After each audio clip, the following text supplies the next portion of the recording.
Tak Robert, já vám moc děkuju, že jste přijal pozvání do scénických rozhovorů. A já když jsem hleděl do přípravy, tak jsem zjistil, že vy slavíte letos výročí kulatý. Aha.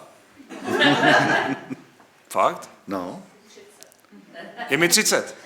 Ale teď nemyslím... Děkuju. Ne. Tak já napovím. Já už vím, 40. Jo, 40. Já jsem 40 let v televizi. No, vy jste nastoupil v roce 84. 20. srpna, 2 dny po svých 17. narozeninách. No. Jsem taky si počítal, kolik vám mohlo být. No. Ale takhle, nastoupil jsem ne jako zaměstnanec. Jenom jako externí spolupracovník. Jako poslední externista, jako ten nejmladší elef, suverénně v té skupině externích reportérů tehdejší hlavní redakce tělovýchovy a motorismu. Aha.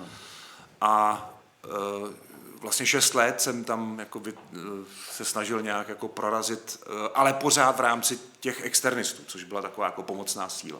A co jste tam teda dělal? A to jste dělal při studiu? Při studiu, byl jsem na gymnáziu ještě v té době, pak jsem postoupil na fakultu žurnalistiky Univerzity Karlovy a dělal jsem tam na začátku, říká se tomu agentury, to znamená překlady z angličtiny a tehdy ještě z ruštiny, agenturních zpráv, protože, nevím, jestli si to umíte představit, nebyl internet třeba, nebo nebyly mobily, nebo nebylo nic, takže veškeré informace jsme sbírali k těm agenturním záběrům, které sem chodili třeba, já nevím, z fotbalové Bundesligy nebo z tokijského maratonu, jsme získávali přes takovou zvláštní relaci, do které se připojili vlastně takový jako zástupci ze všech těch zemí, které si vyměňovaly ty agenturní záběry, ať už to byla Evropská vysílací unie, tedy kapitalistický svět tehdy, anebo Intervize, což byl ten náš svět. A tyhle ty dva světy se spolu jako komunikovaly a vyměňovaly si záběry. Jo? Je pravda, že tu EBU málo co zajímalo z toho našeho světa, nás zajímalo úplně všechno z toho jejich. Protože tam bylo Roland Garros, Wimbledon, všechny tady ty věci. A já jsem dělal vlastně podklady pro vysílání, které jsem získával skrz to, že mi tam někdo z Německa říkal, ano, dneska hrál Bayern Mnichov s Hamburgerem MSV a první gól dal Horst Rubeš v 9. minutě. Dneska to všechno najdete na internetu, ale tenkrát, jak říkám, to nebylo. To byla jediná cesta, jak se k těm informacím dostat. No a když jsem tam pomotal ty střelci, jsem třeba tomu nerozuměl, nebo byl nějaký výpadek technický, tak jsem to tam nějak jako zkusil, jako, jak to zhruba asi tak mohlo být. No a pak ten redaktor to přečet v tom vysílání a za týden vyšel časopis Kicker, který občas někteří ti, samozřejmě redaktoři, ti zaměstnaní to odebírali a říkali mi, hele, ale počkej, ty jsi mi tam říkal, že ten gól dal, já nevím, Paul Breitner a on ho dal prostě Karl-Heinz Rummenigge, jo? Tak jako jak to? Jako? Já jsem říkal, no já se omlouvám, prostě mohl to asi nějak v tom šumu nebo to. Takže samozřejmě jsem se snažil takovéhle jako věci nedělat a snad se mi to ani nestávalo moc často, ale to byla jediná cesta, jak se k těm informacím dostat. Tak to byl můj první úkol v televizi a vedle toho byl ještě druhý. Vlastně to pořadí bylo obráceně, nejdřív jsem začal tím, co teď řeknu, a to bylo skriptování. To znamená, že jsme sledovali s režisérem, který připravoval příspěvky do branek bodů vteřin a do denního sportovního zpravodajství, jsme sledovali nějaký přenos třeba ze sportovní gymnastiky, já jsem psal na stopáži pásku 11.50 je cvičení Hany Říčné na kladině, známka 9.9, a takhle, tady upadla na stopáži 13.15, na stopáži 25.50 si jde pro medaily. Tady je hezký detail, tady je tohle. No a podle toho skriptu ten režisér potom sestavil ten příspěvek, který se potom vysílal, tehdy ještě nebyly branky, byly vteřiny každý den, ale buď ve sportovním zpravodajství v televizních novinách, anebo v brankách bude vteřinách v sobotu a v neděli. Takže to byly první 2 takové úkony, které jsem dostával. Tím se tam začínalo prostě tenkrát, jako začínali tím všichni. Jak vypadala v tu dobu situace jako v redakci? Jak bych to popsal? No? Jako, já jsem k těm lidem zhlížel jako s velkým respektem, protože to byli ti lidé z televize, oni vystupovali. A já jsem tam šel v 17 letech, neměl jsem s televizí vůbec žádnou zkušenost. Snažil jsem se trošku psát o sportu, ale to zase nebylo tak jednoduché. Byl československý sport, byl Mladý svět, bylo pár možností, jak se někde prosadit. ale já vím, že to dneska se to nezdá, já jsem byl docela jako ostýchavý chlapec, takže já jsem nemohl někam přijít a říct, tady jsem něco napsal, vemte si to, otiskněte to. Já jsem tuhletu kuráž jako neměl, takže jsem tak jako nesměle si něco psal, zkoušel jsem to různě posílat někam. V československém sportu mi to pak otiskli jako na té stránce dopisovatelů a to byl můj první článek vlastně. No a v té televizi to bylo vlastně podobné, že jsem tak jako opatrně našlapoval po těch chodbách a když jsem tam potkal někoho, tak jsem samozřejmě zdravil dobrý den každému jsem vykal a dělal jsem si tam to svoje a snažil jsem se to jako nekazit, no. Jak jste se k té kuráži propracoval? Já nevím. Já vůbec nevím, jak se to stalo. No, pak jsem to vlastně vystudoval, ten obor, a pak přišel listopad 89 a najednou se to celé otočilo. Já jsem vlastně odcházel na vojnu v 1. července 1989 do armádního filmu jako asistent režie a to bylo v Hlubočepech a věděl jsem, že po té vojně někam nastoupím, ale nevěděl jsem kam. A věděl jsem ale jednu věc na 100%, že to nebude do československé televize, protože tehdy mi Vít Holubec, což byl zástupce šéfredaktor, řekl jako, jo, my tě jako sledujeme, víme o tobě, ale tady jsou před tebou v té skupině externistů, je tady 10-20 lidí, kteří čekají na tu šanci před tebou a čekají na to 15-20 let, takže asi taková je situace. Tak já jsem podepsal nějaký závazek, že když to půjde, takže nastoupím do československé televize. Pak byl listopad 89 a najednou se to celé otočilo, ti čekatelé mezi těmi externisty vlastně se všichni vydali po svých civilních povoláních, které samozřejmě vykonávali, takže jo, tu právník šel dělat právničinu, kterou nemohl, tady prostě udělal kariéru borec na ministerstvu financí a tak dál. Každý se rozutek prostě a najednou je tam z těch čekatelů vlastně, který jako připadali v úvahu a chtěli, tak vlastně jsem tam zbyl jako já, jako ten nejmladší, a oni mě okamžitě vzali, takže já jsem končil na vojně 31. května 90 a 1.6. jsem nastupoval na Kavčích horách.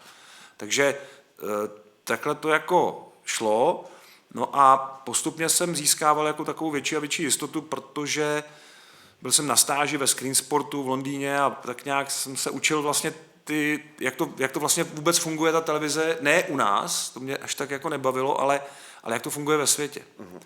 No a jak jsem to začal dělat víc a víc, tak jsem se víc a víc otrkával a ztrácel jsem ten ostych a vlastně v té práci jsem ho nikdy neměl. Jako pak, když mě posadili na hokejový zápas a dali mi sluchátka a řekli komentuj, tak to mi nedělalo problém. Aha, nedělalo problém spíš to ostatní. Ne, jsem jako to nikdy, jo? Napětí takový samozřejmě, ano, jako i jsem byl nervózní, ale že bych byl nervózní tak, že bych třeba zvracel nebo takový tyhle ty stavy, na to jsem teda naštěstí nikdy netrpěl. Ve kterém okamžiku jste věděl, že chcete být sportovní komentátor? No, komentátor nevím, ale novinář, to jsem věděl poměrně brzo, že sportovní to tak nějak vyplývalo z té situace, protože mě se za toho minulého režimu nechtělo psát o politice, ani dělat novinařinu, jako která by tím byla jakkoliv jako zatížená, takže ten sport z toho vycházel, ale já jsem ten sport opravdu sledoval od malička. A od malička jsem ho vlastně tak nějak jako i se snažil komentovat jako sám pro sebe. Já si myslím, že už jsem to tady jednou říkal, že jsem tady byl s Mírou Bosákem na scénických rozhovorech. Vy máte dobrou paměť, jo? Že jsem to tady vyprávěl, ale snad se publikum obměnilo, tak já to zkusím jako říct znova.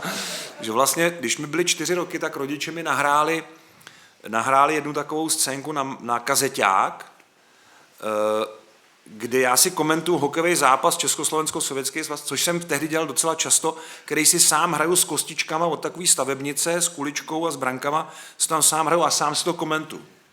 A tohle jsem dělal docela často a naši mi to fakt nahráli když mi byly ty 4,5, takže dalo by se říct, že to byl můj první jako pokus, první dotek, ale popravdě do těch 17 let, než jsem prošel tou vrátnicí na Kavčích horách, tak bych nevěřil, že se vydám touhle cestou. Jako nenapadlo by mě to, jako nebylo to tak, že bych potom toužil, nebo že bych chtěl za každou cenu jít právě tímhle směrem, ale potom se to tak vyvinulo, že vlastně už jsem cítil, že tohle bych chtěl dělat. Už na té žurnalistice jsem věděl, že to už jsem pak spolupracoval víc, pak mě nechali točit i reportáže, dokonce i z hokeje občas, Takže to jsem viděl, ano, tohle bych jako chtěl, ale vypadalo to, že se k tomu nedostanu tak rychle. Prostě ten listopad mi to strašně jako usnadnil. Já jsem viděl nějaký rozhovor, kde jste s bratrem a váš bratr říkal, že jste oba dva byli od malička fascinovaní sportem, speciálně teda tím hokejem. Co vás na hokej fascinuje? No dneska už málo co, ale tenkrát to bylo vlastně všechno úplně. My jsme se tady v zákulisí bavili o brankářské masce třeba. Pro mě bylo úplně fascinující, brankářská maska. Pak mě fascinoval ten moment, kdy ten puk jde do brány a tenkrát ve všech brankách v Československu byly zavěšený ty síťky a ta síťka se tak jako zvláštně rozvlnila. To už dneska není. Dneska v 91. 2. roce se od toho jako odešlo od tohle typu branek, respektive od toho zavěšení těch sítěk dodatečných, protože se brankářům do toho motali brusle, a kolikrát se to, že ten golman se do toho zamotal a vyválel se tam jak ve vaně, takže to prostě to se jako sundalo. Ale to byl krásný pohled. To byl moment takový úplně, to jsem měl nejradši z toho vlastně. A bylo mi celkem jedno, kdo to jako rozvlní tu síťku, prostě bavilo mě ten moment, jako kdy ta síťka se jako rozvlní. Pak mě bavil strašně ten pohled na to, jak to všechno, ten pohyb, jak je plynulej na tom ledě. Hráči to běhání v fotbale taky dobrý, ale jako je takový trhaný a takový prostě divný. A ten pohyb je takový, jako to je takový, vlastně chvílema to jako připomíná až jako ladnost toho krasobruslení, není to tak úplně, ale a pak je tam do toho zároveň ta srážka, čili ten dramatický moment, a pak do toho klouže ještě ten puk. A to taky nemáte v jiném sportu. V jiném sportu to takhle není. V jiném sportu vám ten balon drhne o trávu, nebo teda letí vzduchem, anebo nějak si ho hážete je to prostě jiný. Tady ten puk tak jako hezky klouže a když ho vedete, tak vám krásně klouže po tom ledě. A to jsou zase spíš jako subjektivní zážitky ze hry, ale tohle mě jako na tom vždycky strašně bavilo. A jako z počátku, dneska už to asi takhle nevnímám, ale když jste se na to zeptal, tak si vlastně uvědomuju, že tohle je na tom to výjimečný. Neřekl jste si někdy, to je ale divný povolání, co dělám? Jo, samozřejmě. Fakt? No tak člověk se podívá občas na nějakou jinou profesi. Mě třeba před lety šel na programu ČT2, šel seriál o doktorech. Byli tam 3 špičkoví lékaři, neurolog, neurochirurg, kardiochirurg a plastický, tak to jsem řekl blbě, ty první 2 to byl jeden, a kardiochirurg a plastický chirurg ze 3 různých nemocnic v Česku a to mě úplně fascinovalo. Jsem si říkal, tohle jsou jako fakt skuteční jako celebrity, tohle jsou hrdinové, tohle je profese, jako která je daleko důležitější, protože zachraňuje, mění a udržuje naše životy. Já můžu ty lidi jako třeba pobavit nebo informovat, ale tohle to je samozřejmě jako něco víc. A když se konfrontujete tady s takovouhle jako profesí, tak to je těžký si říct, já jsem stejná kasta. Není to pravda. Jsou profese, které jsou mnohem jako důležitější, mnohem záslužnější.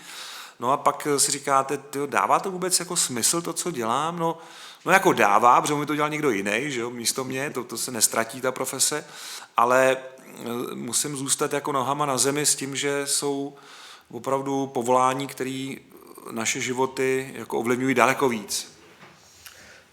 Vy jste, já teďka nevím před jakou dobou, ale objevil záznam hokejový finále Československo-Sovětský svaz. Taky. A někde jsem četl, jak říkáte, že jste ho viděl jednou v tom roce 72 jako děcko. Jo. A že si ho doteď pamatujete, nebo že se vám vrilo do paměti. Něco se mi vrilo do paměti, ale měl jsem to takový pomotaný. Vrilo se mi do paměti ten konec, kdy jsme jako vyhráli, ale vrilo se mi do paměti něco jiného, než to, co se odehrávalo na ledě ve sportovní hale. My jsme to sledovali na Vinohradech, vlastně doma, a vybaví se mi vždycky to, že jsme s bráchou na to koukali, vyhráli jsme 3-2, byli jsme po 23 letech mistři světa a táta strašně řval na ty Vinohrady, on teda vždycky hrozně řval, mám po něm, a on strašně křičel, prostě jsme mistři světa a hrozně jako, a povalil nás na tom gauči a objímal nás a my jsme to samozřejmě taky věděli, už i v těch, mě byli tenkrát ty 4, už skoro 5 a už jsem to taky vnímal, jako že to je opravdu super, že to je ono, že to je prostě nádherný moment. Jo. A Alan brácha byl starší, takže ten jako úplně tomu jako rozuměl a tenhle ten zápas jsem vždycky chtěl vidět, jak to vlastně probíhalo, jak to bylo doopravdy.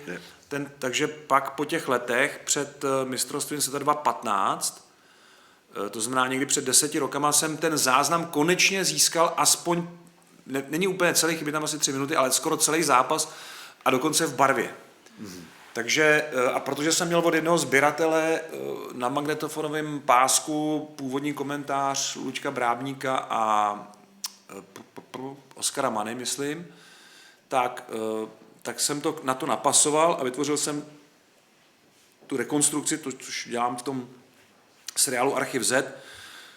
Ten byl hodně jako platný při covidu, jo? Jak se přestalo sportovat úplně, tak to bylo jižně, to jsme vyrobili 130 nových dílů Archivu Z.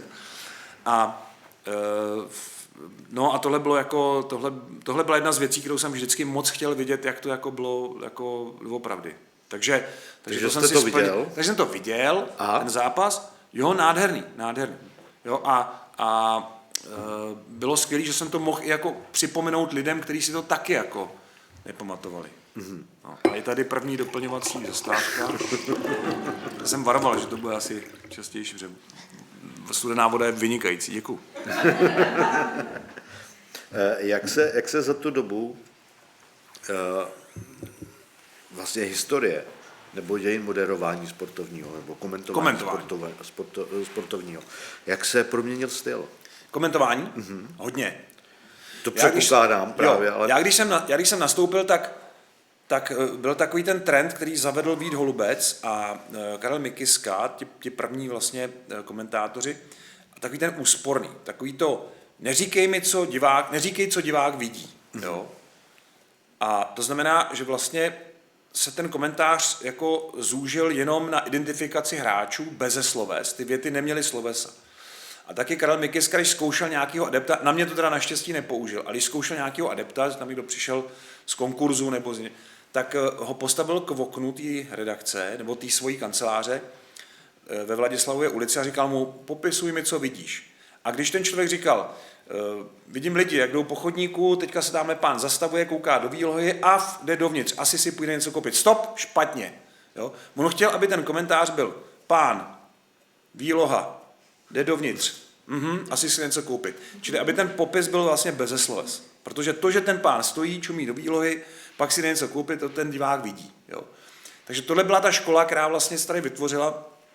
A musím říct, že my jsme v tomhletom šli úplně jinudy než zbytek světa, kde ten televizní komentář a rozhlasový komentář, to znamená tam, kde ten rozhlasový reportér musí daleko víc popisovat, co se vlastně děje na tom hřišti nebo na tom sportovišti, aby vytvořil v tom posluchači fantazii a ten posluchač to mohl představit, co se asi tak děje. Takže tam musí popisovat, kde je puk, kde je míč, co se děje, kdo tam kam najíždí, kam kdo přihrává, co se jako, prostě strašně moc jako odpovědí na otázku, kde, jak a proč, kdežto my jsme to kde vůbec neřešili, protože to je vidět, kde to je na tom hřišti a bylo to takový daleko úspornější. No a já jsem si to skonfrontoval s tím, jak jsem slyšel, že tenkrát v tom roce 90 začala vysílat stanice OK3, to nevím, jestli to si nemůžete, si fakt pamatuje někdo tady? Já. OK3. A tam se začala vysílat a ta OK3 dostala práva na NHL hokejovou, Major League baseballovou, NFL fotbalovou. Já jsem všechny tyhle 3 sporty komentoval, basketbalovou NBA a PGA Tour Golf. A teď najednou já jsem slyšel, vždycky jsem dostal tu kazetu, tam byl ten originální komentář, ten původní, a já jsem slyšel, že ve světě se to dělá úplně jinak. Že ta dramatizace toho děje daleko silnější. Daleko více hraje s tím, že ne, že dělám z toho diváka pitomce, že on to přece vidí, ale já ho v tom za prvý utvrzuju, za druhý pozornost diváku je dneska úplně jiná, než byla tenkrát, dneska u toho, co, žehlím, vařím, já tam nežehlím, ale dělám něco jiného, jo, prostě zkrátka nesledujete tu televizi tak pozorně, takže to de facto je něco mezi rozhlasem a televizí. Že vás ta televize občas jako vybudí, pozor, šance, tak se podíváte, co se děje, jo. A zvýšením hlasu i tím slovesem upozorníte toho diváka, že se něco děje. A plus rozlišitelnost. Na té obrazovce dneska rozlišíte strašně moc dějů a vy musíte říct, tenhle ten dělá to, ten zase dělá tohle, ten zase dělá tohle.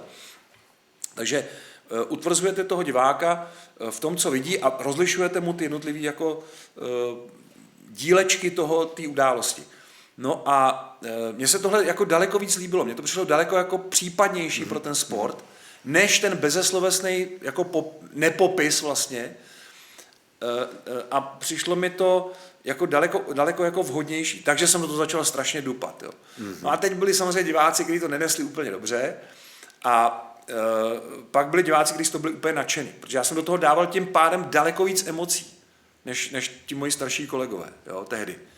A vlastně jsem to trošku se snažil vrátit někam na začátek, kde my jsme se uhnuli od toho celosvětového trendu, protože takhle komentují třeba Rusové nebo jeden čas Němci, takový ten zádumčivý, opravdu tichý, ponurej až jako komentář. Nikolaj Ozerov, slavný sovětský komentátor, který komentoval od hokeje až po gorodky úplně všechny sporty, byl jediný komentátor v sovětské televizi.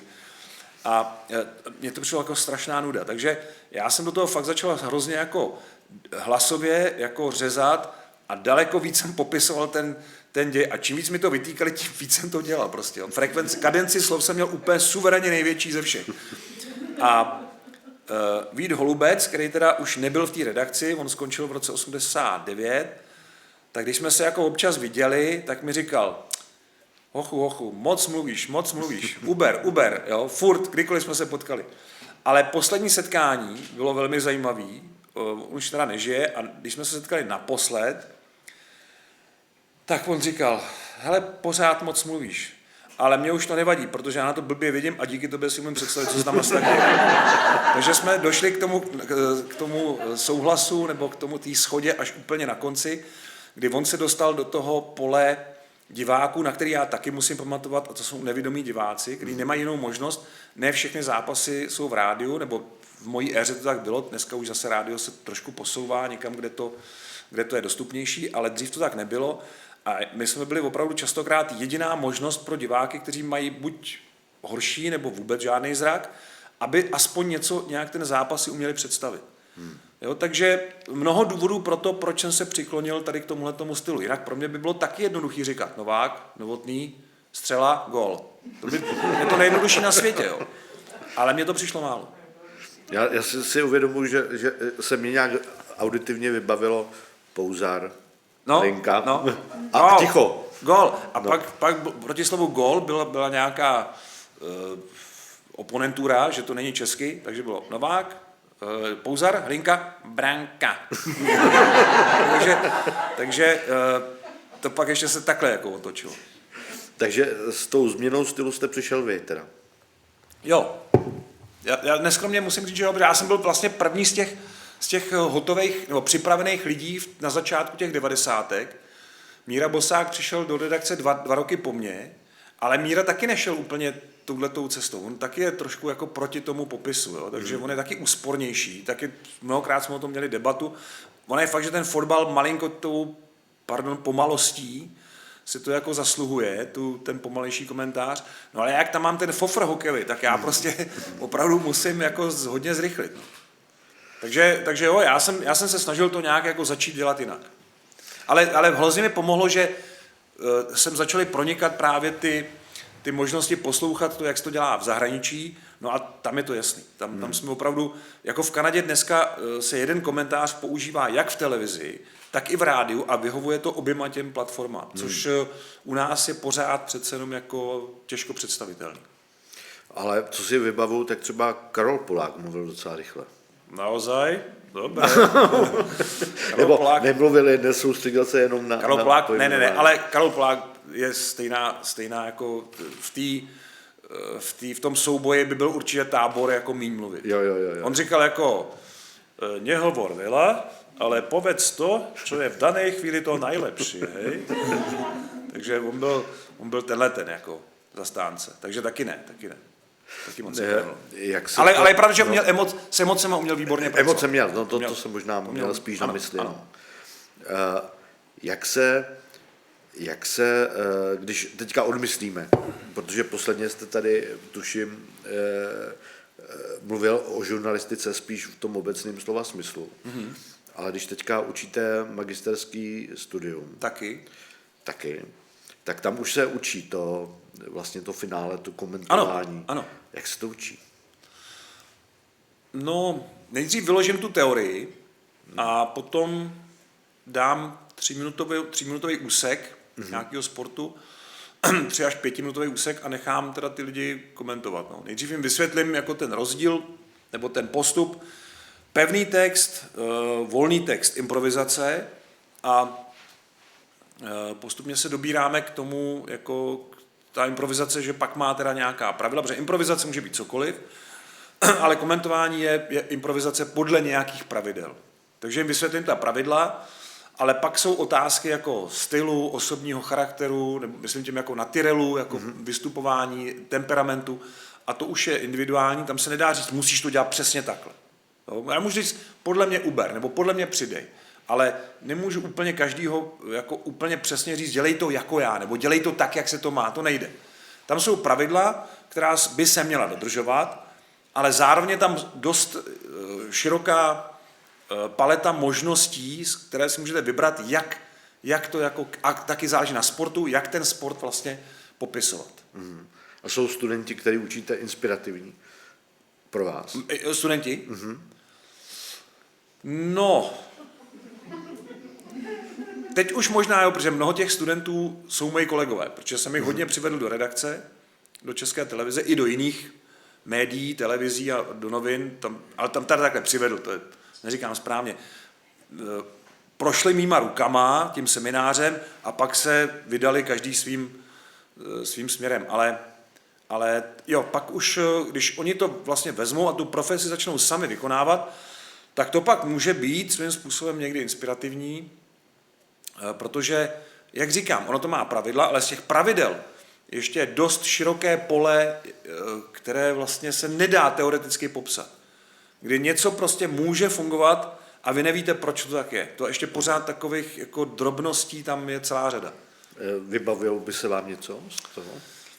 Když já pro tu inspiraci spíš chodím opravdu pořád do toho zahraničí. Jo? Mě spíš pořád jako zajímá, jak se to dělá tam, kde se to dělá nejlíp a nejdýl. Což je to též. Jo? To je Severní Amerika, Kanada, do určitý míry Švédsko třeba, no, nebo Německo, no, dejme tomu.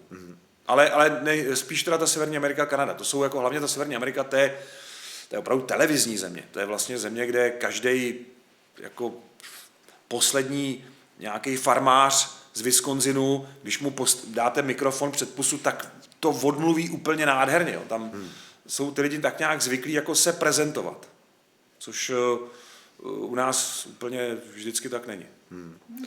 Když jste mluvil o těch pravidlech, co to jsou za pravidla? Na to mám jako 2 hodiny přednášky, no, jako... Tak jenom takový výčet. A nevím, jestli jste úplně jako... A už jste napsal skripta? Ne. Pořád to říkám jako, mám teda poznámky, už jsem si udělal i různou některé prezentace v PowerPointu, ale ty skripta jsem slíbil, když jsem vlastně na to místo, na ten půlúvazek, nebo co to mám, nastupoval na tu školu, ale do dneška jsem ten slib vlastně nesplnil. No. Není na to čas. Jasně. Není na to čas. Tak jenom takový výcud z těch pravidel. Jenom pro představu. Komentář se dělí na 3 části. Původně jsem to měl na 2, ale teď jsem tam přidal 3. To je vlastně popis, to je to, co jsme tady hodně jako probírali. Pak je rámcový komentář, to je všechno ostatní, kromě té 3. části, kterou jsem z toho vyčlenil, a to je analýza. A vyčlenil jsem to proto, že čím dál tím více se používá, a to je zase jiný náhled, nebo jiná část té teorie, používá se takzvaný dělený komentář, kde se ty role toho, co člověk říká k tomu sportovnímu výkonu, rozdělují mezi 2 postavy, komentátor a expert.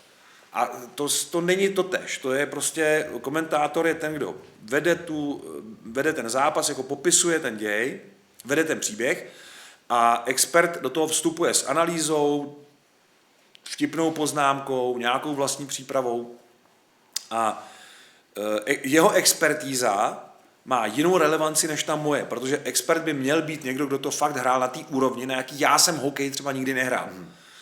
Takže on tam stál na tom ledě ve finále Stanleyova poháru, on tam stál na tom ledě v zápase mistrovství světa, on má tu zkušenost. On může říct. A když on řekne cokoliv, má to jinou platnost, než když to řeknu já. Jo, já jsem byl na všech mistrovstvích světa od roku 92, ale nestal jsem na tom ledě nikdy. Jo, nebo ne nikdy v zápase. Takže já tohle jako neumím, nebo možná bych si mohl troufnout, ale přece jenom důvěryhodnější bude, pokud tu věc nebo ten náhled na to řekne, ten názor řekne ten expert. Čili to je jedna z takových. Jako, vy k tomu píšete scénáře? Tady k tomu doprovodnému programu, ano. Jinak nepíšu scénář, dáme gól v 5. minutě. To ne. A jak se takový scénář připravuje? Je to vlastně technický scénář, to znamená, píšu tam jako kdy a jak dlouhý má být studio, jaký příspěvek, takový ty náležitosti, no, jako plus všechny tabulky, skoro všechny. Kromě takových těch jednoduchých, no není jednoduchý, ale takový ty tabulky pořadí po tom kole odehraným a výsledky to dělají asistentky, ale takový ty specifické tabulky, nějaký statistický zajímavosti.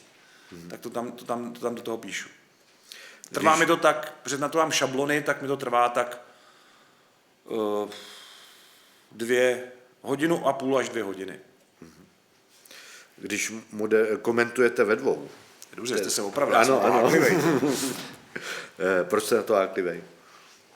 Protože dneska se moderátor říká kde čemu. Jo, to je skoro, tím vždycky začínám s těmi studenty, že si vyjasňujeme tady ty pojmy. Taková degradace. A říkáme si, kdo je moderátor. Jo? Protože moderátor se dneska říká úplně všemu a moderátor je ve skutečnosti jenom ten, kdo usměrňuje debatu. Jo? To není ten, kdo uvádí zprávy třeba, což se běžně používá i v tom profesním prostředí. Ale není to správně. Takže když komentujete ve dvou, ano. Tak to je docela jako taky obtížná, ne? Profese. Ne, mě to Proto pomáhá. se musíte domluvit, kdo bude kdy mluvit. Ne? Na to máme pravidla. Jako já mluvím během hry a během hry ten expert může promluvit kdykoliv mu ťuknu do stolu, nebo se na něj podívám, a nebo kdykoliv on vnímá, že já jsem něco buď řekl špatně, nebo jsem něco opomenul a on mě může rychle opravit. On do té hry může vstoupit s rychlou glosou. Typický příklad je při přesilovce, že ten bránící tým vyhodí puk na druhou stranu, tam většinou nic nehrozí a v ten moment já se obrátím na toho experta a on řekne, hrajou to blbě, měli hrát přes pravou stranu, jo? Nebo řekne nějakou svůj postřeh. A to je to místo, kde on může vstoupit do hry. Při přerušení hry to je tak půl na půl. Někdy to zaberu já, jak jste sami pochopili, jsem schopen to zabrat úplně celý, že jo, přes nezastavení někdy, ale tam by ten expert měl do toho vstoupit, tam s respektem k tomu, co mu nabízí ten režisér obrazově, protože ten soulad textu s obrazem je pro úspěch přímého přenosu velmi důležitý, tak tam by měl vlastně on jako říct to, co by chtěl, to, co si myslí, že v tu chvíli je nejvhodnější. A někdy debatujeme o různých situacích, o hráčích a tak. Komentoval jste někdy s expertem, s kterým jste si moc lidsky nerozuměl? Ne. Vždycky si nepamatuju, že bych si s někým jako vysloveně jako nesed. No možná v začátcích jsem měl jednoho takového člověka na ten americký fotbal, ale už je to strašně dávno, už to ani přesně nepamatuju, v čem byl ten problém, ale tam jsme se trošku terminologicky jako rozcházeli, protože já jsem hrozně chtěl k tomu americkému fotbalu zavést českou terminologii, což je hrozně důležitý. Protože by to bylo daleko přístupnější pro takový jako obecný publikum. Ne pro tu komunitu těch fotbalistů amerických, kterých tehdy nebylo moc, ale trošku víc by se to otevřelo těm ostatním. Bylo by to pro ně srozumitelnější, bylo jim to bližší a dostupnější. Ale ta komunita toho amerického fotbalu, z který se rekrutoval ten expert, trvala na tom, že tam musí být anglický názvy. Takže tam třeba je quarterback, což je ten borec, který po rozehrávce teď hledá, jako tam mu dají ten balon a on hledá to řešení. Buď to někomu hodí na dálku, nebo to někomu přidá, kdo s tím prorazí, anebo sám běží. A já jsem tomuhle chtěl říkat rozehrávač. Ne, to je quarterback. Já říkám, no ale teď na něm to je, on je ten mozek týry. Ano, ale to quarterback ne rozehrávač. Takže to se neujalo. Jo? Stejně jako spousta dalších jako pokusů to nějak jako česky popsat, vlastně srozumitelně.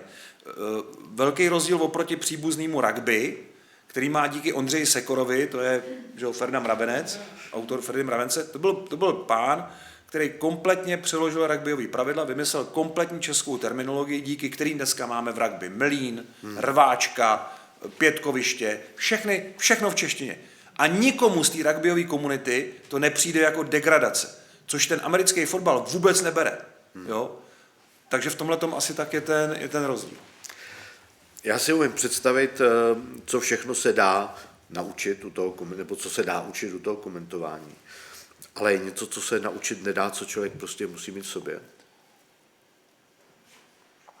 Jo, takhle, já myslím, že to je dvojtečka, že ještě... Ne, to se ptám, jestli je něco...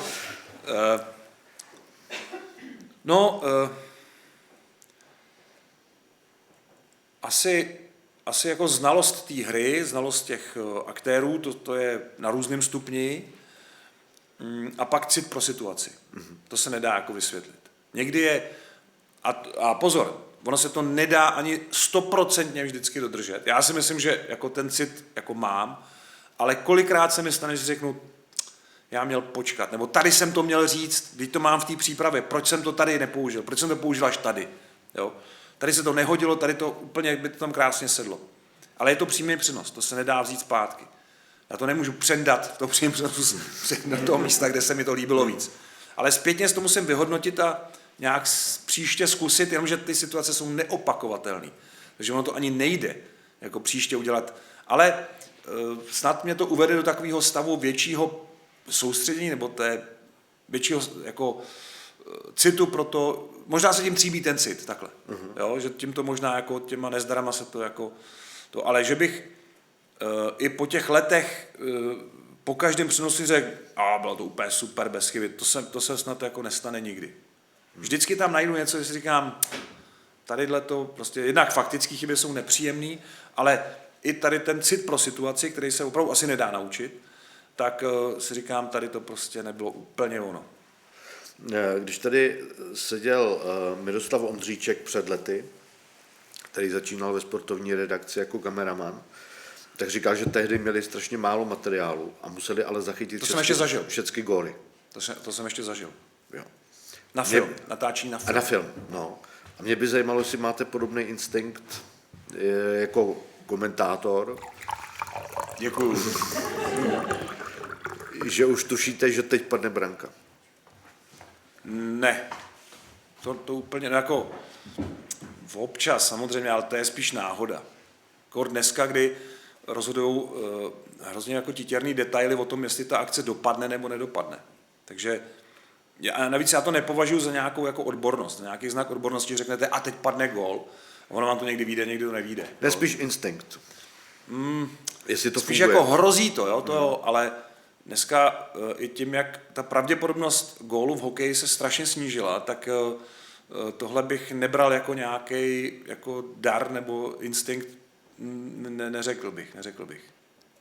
Ale vy jste se, počkejte, vy jste se ptali něco trošku ještě jiného předtím, to mě zaujalo. Co to bylo?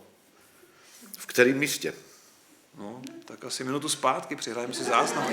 Já jsem se ptal na toho Ondříčka. Jo, na toho Ondříčka, jo, no. Na ten materiál. Na ten materiál. Já už vím, ten materiál. Já jsem to zažil. Já jsem první reportáže jsem točil na film. A první nedaleko odsud. V domě, tehdy to byl dům kovoprůmyslu, nebo kultury kovoprůmyslu na Praze 5. Dneska je to teda, jak se to jmenuje dneska? Národní dům na Praze 5.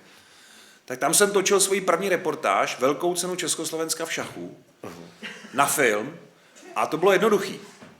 Dostal jsem 30metrový kotouč filmový, kameramana, osvětlovače a ten osvětlovač vždycky přišel za nějakou šachovnici, tam to napálil, že jo, ty šachisti, ježiš, prostě to svítili jsme jim do očí a natočili jsme, úplně v pohodě jsme vytočili tu 30 a z toho se to pak nějak postříhalo.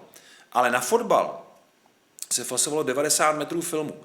90 metrů filmu vytočíte asi tak za 15 minut, ale fotbal trvá 90 minut. No takže celou tu dobu jste musel stát za tím kameramanem a to byla zkouška instinktu, podle vážnosti situace. Jeď, zastav, na nic. Jeď, zastav, zase nic. A takhle to trvalo, dokud jste nechytil ten gól. Jo. No ale pak se taky stalo, že jste mu říkal, ne. Ježíš, toč, gól! Jo. A měl jste tam jenom tu střelu na bránu a to se pak hrozně špatně jako nastřihávalo na cokoliv. Byla taková legenda, ale teda pravdivá, to se fakt jako bohužel dělo, že v Ostravě, v redakci, s tím materiálem který vyfasovali na fotbal, na hokej. A nám to vždycky vrtalo hlavou, jak je to možné, že z té Ostravy ty góly jsou takový ustřižený. Oni s ním škudlili hrozně. Normálně ten redaktor přijel na ten fotbal s těma 90 metrama, to byly 3 cívky, a on 2 přivez domů a točil to na tu 1 cívku. A v té reportáži Baník, Ostrava, Sparta, Praha, fotbal, tam byla akce, běžel hráč, střih, z druhé strany letí balon do brány, gól. Jo. Takhle to bylo ustřihaný celý. To jste neměl z té akce vůbec nic. Jo. A vždycky nám to vrtalo hlavou a pak se přišlo na to, že v té Ostravě si to vozili, půjčovali si ty kamery na dovolenou a měli super záběry z dovolený, ale bohužel během sezóny jako záběry z Vítkovic hokejových a z Baníku Ostrava byly strašně jako ustřižený, jako, protože tam fakt ten materiál jako si takhle hrabali jako pod sebe. No. Takže to bylo zajímavá zkouška jako instinktu, protože na hokej, na fotbalu jste musel stát fakt za tím kameramanem, dneska se to točí celý na takovýhle malinký kartičky.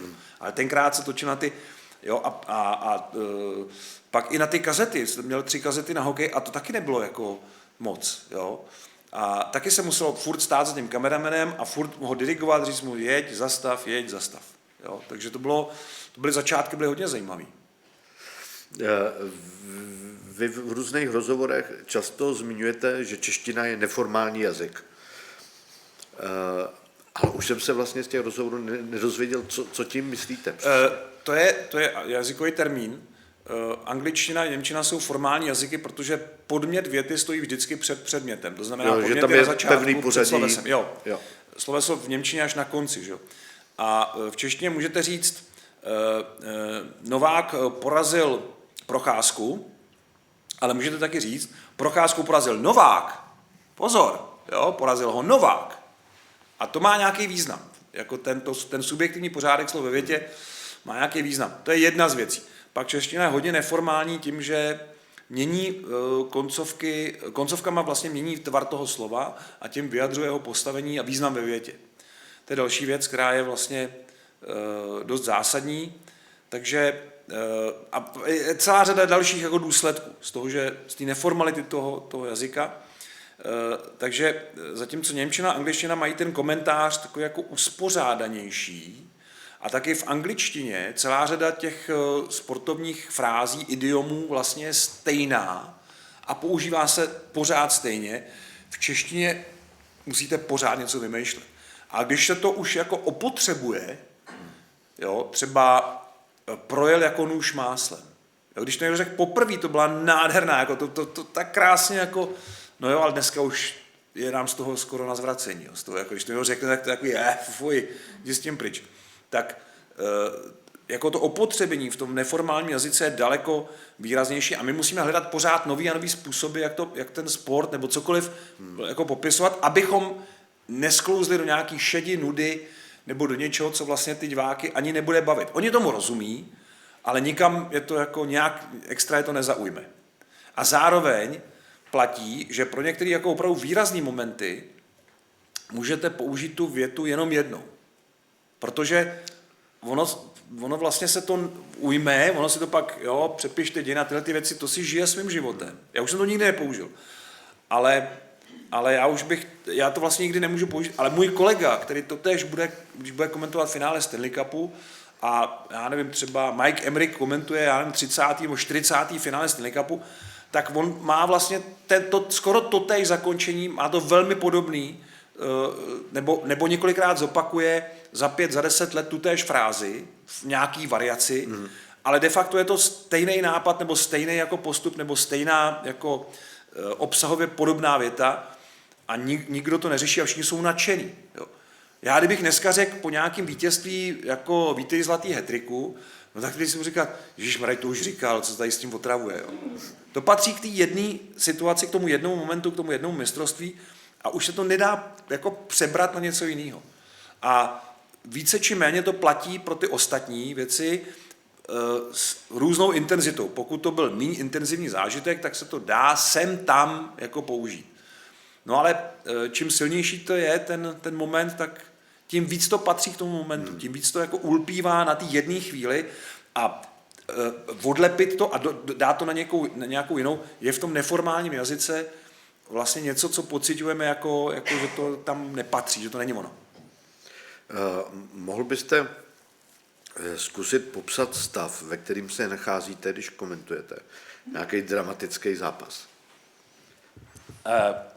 Musel byste to zadání zúžit a říct mi, v které fázi sezóny jsme, v které fázi turnaje jsme. Tak ve vrcholu.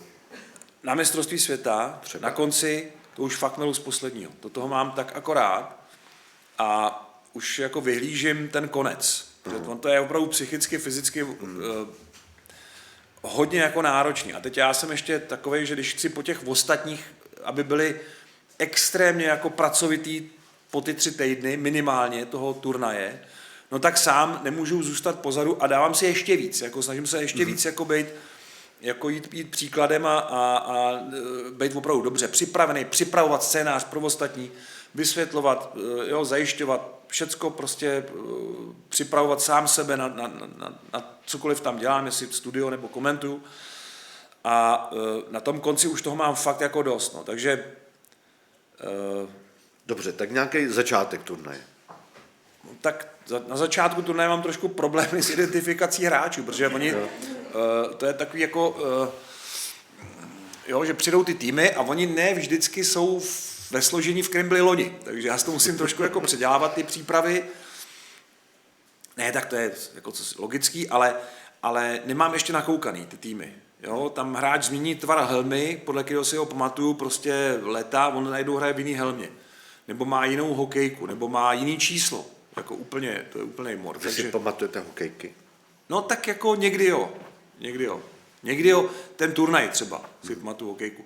A nebo lepší, co se týče hokej, tak když ji změní uprostřed turnaje, když najednou místo oranžový hokejky, což je hodně výrazný, najednou hraje s černou. A já vím, že on měl oranžový, no, jako nestává se to moc často, to jsem dal asi blbej příklad, ale jsou takové jako věci, takový různě identifikační znaky, které mi hodně pomáhají v tom jako poznávání těch hráčů. A když se tam něco jako změní, a hlavně na tom začátku toho turnaje je těžký, protože tam jsou noví hráči, tak si musím ukládat do hlavy jako zase nějaký nový čísla, znaky, pohyb toho hráče, různé věci.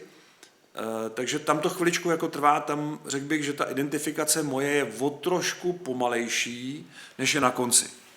A je to zároveň trošku náročnější právě, že mě to víc vyčerpává, jako na tom začátku. Na tom konci jsem vyčerpaný celkově z toho, že už je to dlouhý, ale... Takže kde jste v optimální kondici? Tak teoreticky by se asi nabízlo říct uprostřed toho turnaje, ale to by taky nebylo úplně přesný. Ono taky záleží na tom, jak se daří našemu týmu, protože když to tomu týmu nejde, tak ta práce se přece jenom dělá hůř, ale když to jako jde, když ten tým hraje dobře, vyhraje čtvrtfinále a já už vím, že ho budeme mít jako v tom programu, v tom medailovém víkendu, tak to je, ať se předtím stalo cokoliv, ať jsem byl jakkoliv unavený, tak to najednou je tak jako povzbuzující. Jo, že vím, že tam jako jsme ten poslední víkend a že ty lidi prostě to čekají a budou to sledovat a že to jako je, že to jako dává tý naší práci smysl, ať chci nebo ne, tak já prostě vím, že to hodnocení diváků celého toho programu strašně závisí na tom výsledku. Když naši budou hrát dobře a my uděláme chyby ve vysílání, tak si řeknou, no jo, dobrý, tak vyhráli jsme hlavně, udělali tam nějaké chyby, ale hlavně, že to... A když to bude v obráceně a my odvysíláme úplně skvěle, všechno bez chyby, ale ten tým bude hrát špatně, nebo prohraje, tak ty lidi začnou v tom hledat úplný jako hnidy, nesmysly a začnou jako, jo, aby se můžeme snažit sebevíc a to hodnocení nebo ten efekt toho programu zdaleka nebude takový. Takže my opravdu závisíme hodně na výsledcích toho nároďáku. Takže kvalita komentování je závislá na kvalitě hry? To ne. Já kvalitu umím jako posoudit i bez ohledu na ten výsledek. Ale říkám hodnocení diváků, to znamená ten externí efekt toho, co já dělám, ten je nezávislý na mě. Já se můžu opravdu snažit sebe víc a velice často se mi to stávalo. Třeba v tom Naganu se mi stalo, že nejlepší zápas odkomentovaný byl ten, který jediný, který jsme prohráli, podle mě. Ten 1-2 s Ruskem ve skupině, nebo respektive ty dva předtím, s těma jsem vůbec nebyl spokojený. Na to, že jsem se na to připravoval strašně tak ty první dva jsem si říkal takový jako, tyjo, to nebylo úplně ono, tohle není dobrý. A pak jsme hráli s těma Rusama, vedli jsme 1-0, oni to otočili během 10 sekund, že jo, prohrálo se. Ale já jsem si říkal, jo, teď jako jsem s tím jako mnohem jako spokojenější, protože to bylo daleko ode mě jako lepší. No ale prohráli jsme, takže to bylo úplně jedno, takže lidi byli naštvaní, jsme prohráli a takhle to je. No. Takže to hodnocení naše zvnějšku závisí na tom, jak to dopadne výsledkově. A já s tím prostě tak musím žít. No. Pozná divák, když nemáte svůj den? No. A stává se mi to vůbec? Já právě...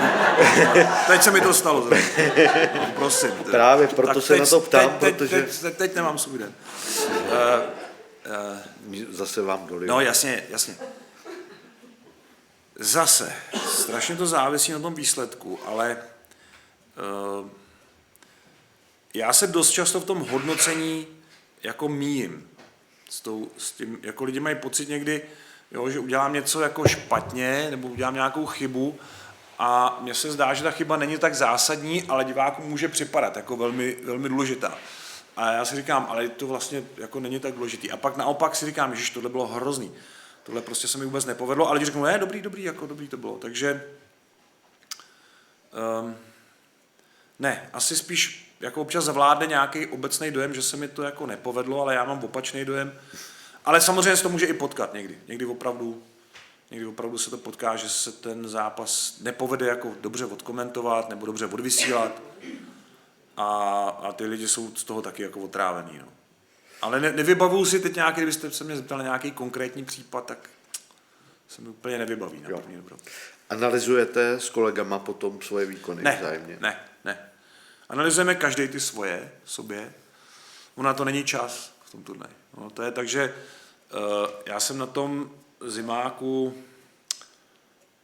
když se hraje o 4 hodin, tak jsem tam, já jdu na trénink nebo na rozbruslení ráno, když to jde, pak jdu na pár hodin na ten hotel, tam si připravím nějaké poslední věci, dodělám scénář a jdu zpátky.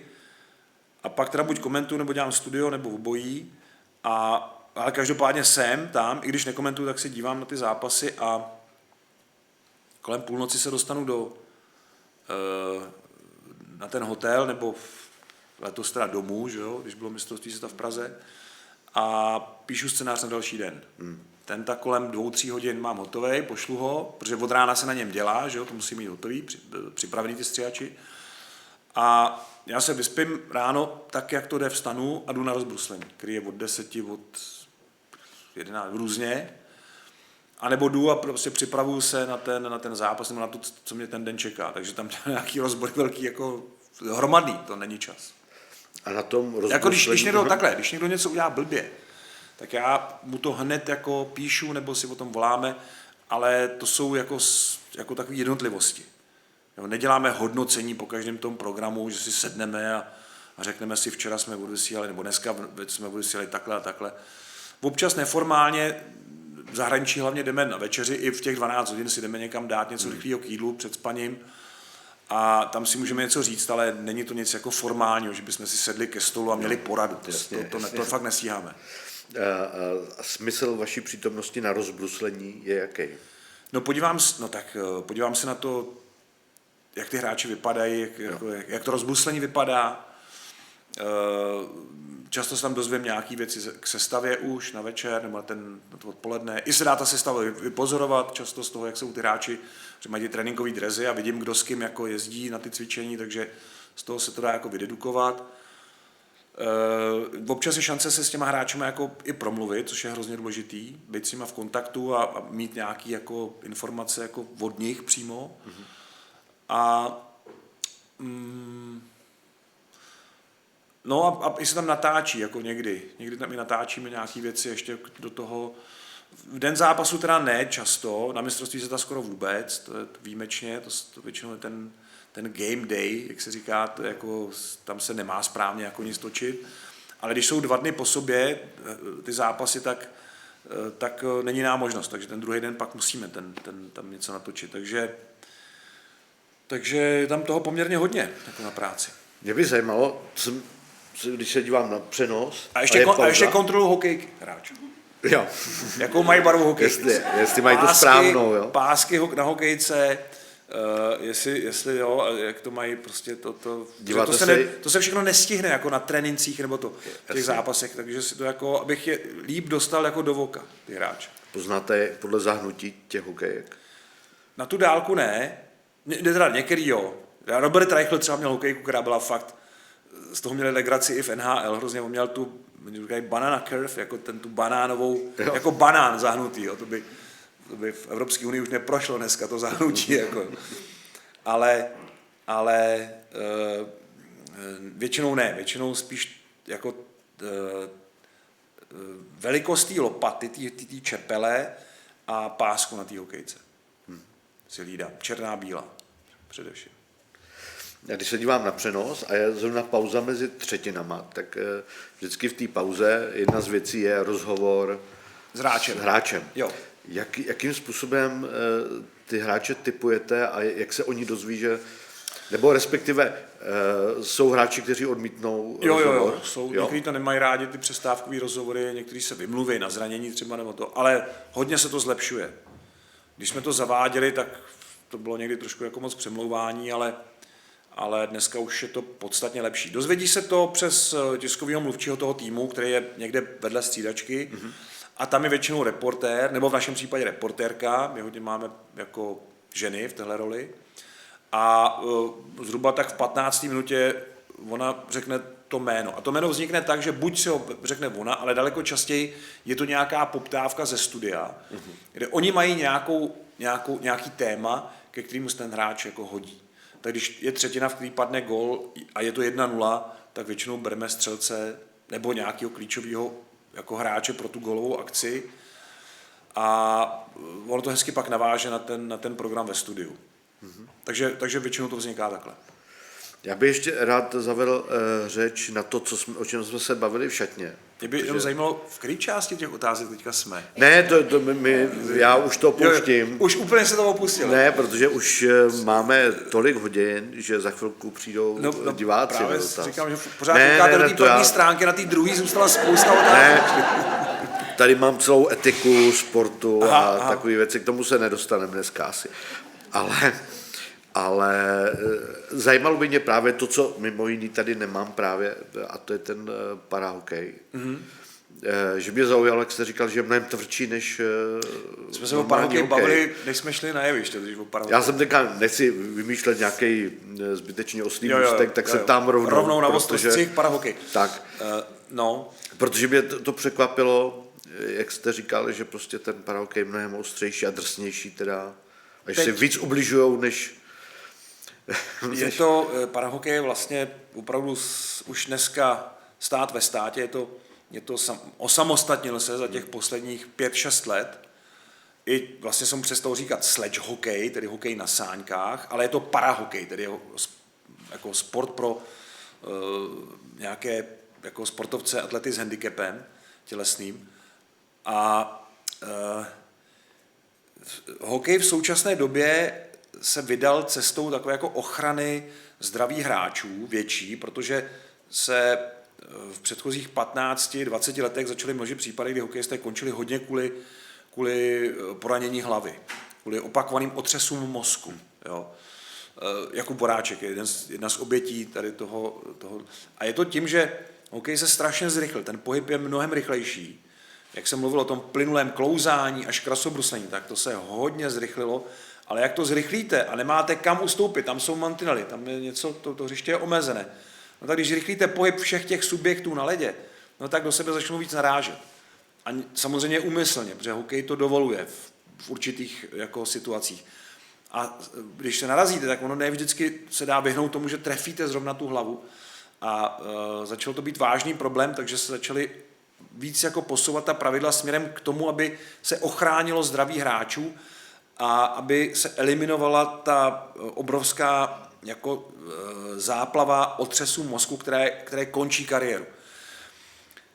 Neboli prostě dneska hokej se trošku jako vydal tou cestou k tomu technickému hokeji, k tomu technickému pojetí od toho fyzického, respektive snaží se to fyzičnost toho trošku jako malinko eliminovat. Ne úplně, to by nebylo dobře, ale trošku víc chránit hráče.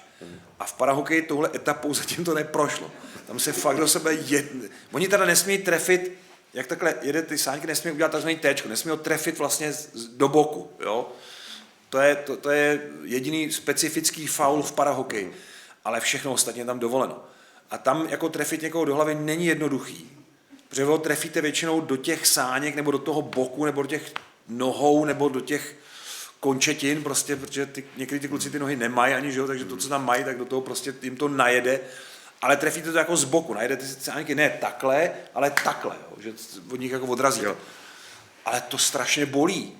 Ty kluci tam nemají skoro nic jako na sebe, oni mají nějaký kalhoty, ale nemají tam, a ono to jde železem, jako to jde železo do těla, jo, to není jako v hokeji, kde vás trefí tělo tělem. Jo, nebo i ty chránče, ale tady to opravdu, to jsou brutální nárazy někdy. A u mantinelu to už vůbec, jo, tam je z jedné strany železo, z druhé strany dřevo, jak si vyberte, co je jako měkčí. A parahokej v tomhle je fakt teda bohatýrský sport. A vlastně je teď takovým tím reprezentantem té drsnosti té hry. Možná víc ještě než ten hokej. Nechci hokejistům jako křivdit, jako tam zase blokujete daleko těžší střely, a blokování je součást jako současného hokeje, takže to je určitě jako náročnější, ale v parahokeji ty osobní srážky a střety jsou jako velmi drsný.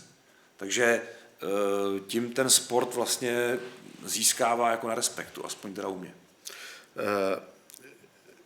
Je pro vás pocitově komentovat parahokej jiný než komentování normálního hokeje? Já jsem vlastně začal komentovat parahokej před 10 lety, to bylo na olympijských hrách v Soči, ale komentoval jsem z Prahy. Mm-hmm. A když nekomentujete z místa, nejste v té hale, ale jste hlasatelně v Praze, tak to prostředí je trošku takové sterilní a vede vás k takovému tomu opatrnému komentování. A já jsem si řekl, tohle vůbec, já obecně tohle nemám rád, takže i v té hlasatelně, když komentuju, já nevím, mistrovství juniorů a je to někde v Kanadě nebo v Americe, kam většinou teda nelítáme, letos teda letíme do Otavy, ale jinak tam nelítáme moc, tak se snažím vlastně ty emoce zprostředkovat i tak, že tam nejsem, ale i tak se snažím, aby ten komentář měl to napětí a tu jiskru, jako má normálně, když jsem v hale.